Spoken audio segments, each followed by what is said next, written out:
This video comprises of two separate videos. One of the moorage. This is the parking area. We can see we're directly off of Marine Drive. It is gated. And the parking here.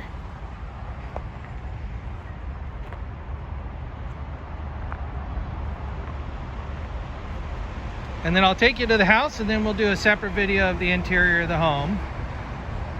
Now, Marine Drive has a fair amount of commercial traffic, so you'll have to excuse the noise.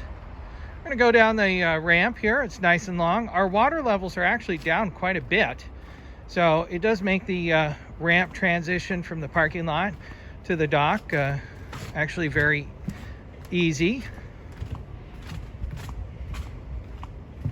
Now, what's nice about this particular moorage is that this moorage is a no wake zone. In fact, from that buoy, and you can barely see it beyond the pilings, to the north end of the channel, it is a no wake, shore to shore. So boats should not be going any more than 5 miles per hour or no wake. And this is the whole moorage here. There's actually a piling delineates the end of the current space that the moorage occupies. This moorage DSL lease envelope actually extends well beyond those pilings, and we can talk about that later.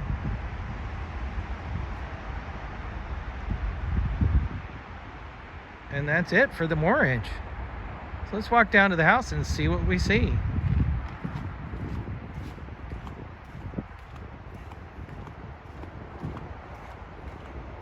Slightly older moorage with utilities overhead, but they are well overhead, so no issues there. Overall, the decking's in serviceable condition. Make a right down here, and we're going to go to number 9.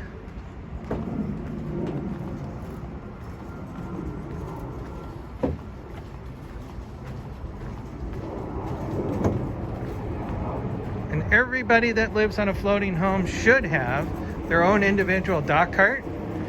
Super important, because everything that you move into your home comes via a dock cart. Good morning. How's it going? Good. All right. And here we are, coming up on number 9. Metal tin roof. And that should be wood siding, tongue and groove. I'm going to take you around the exterior, and then we'll end this video and go to the interior. This is where the honey pot should be. Okay. And the house is due for another paint job. We can see that actually some of the paint is starting to fail. What I would do is give it a good pressure wash and a nice scraping, and then go with a top quality paint job. Now, anytime we have a home that remains vacant, the river birds love setting up their nests anywhere they can. So on the west side of the home, this deck is in serviceable condition, minus a few of the exposed boards. We've got a really nice overhang, and that covers the deck boards and prolongs their life. So all that decking's in really good, serviceable condition. However, the boards that are left to the elements, some of them are starting to fail. And this side, which gets the majority of the weather, this decking is at the end of its life and should be renewed as soon as possible.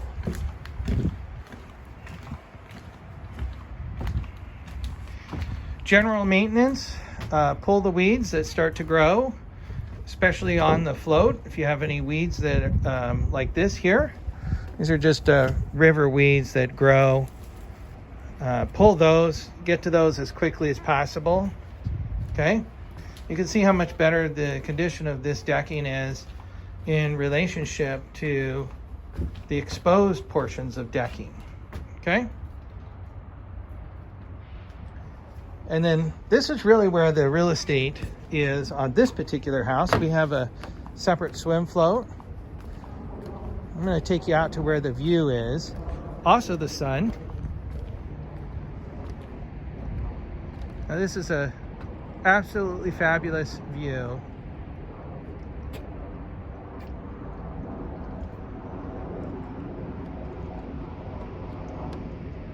You see we got train tracks, I-5 well off in the distance. Now one thing I want to do is I want to spend just a minute out here. I'm going to be quiet for just a minute or two, because one of the things that's really nice about being on this side of the moorage is that the house blocks the majority of the road noise. Now we do have some when we have heavy haulers, or we might have a motorcycle. You know, you'll clearly be able to hear it, but for the most part it's kind of a little bit of a hum in the background. So if you had a little music playing, a little wine flowing, you definitely wouldn't be distracted. So let me go ahead and be quiet here for just a minute and see if you can hear much of the commotion behind me.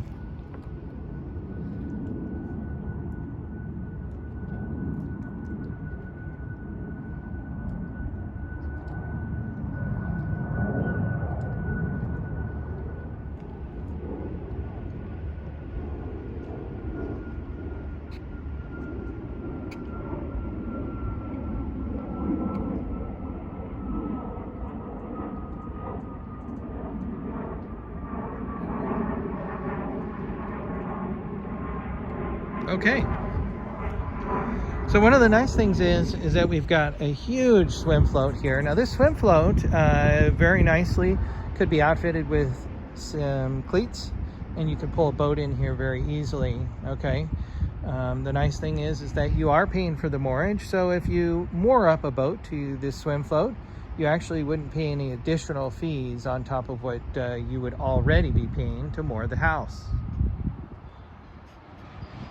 Another option, if let's say you want to capture this real estate and you want to do what we see here, which is an outside tie. You can see the sailboat has an outside tie, and you want to capture the interior space. Well, it's just a matter of building a new swim float for this space, and I'll turn around and you'll get a really good opportunity to see just how much space that could be.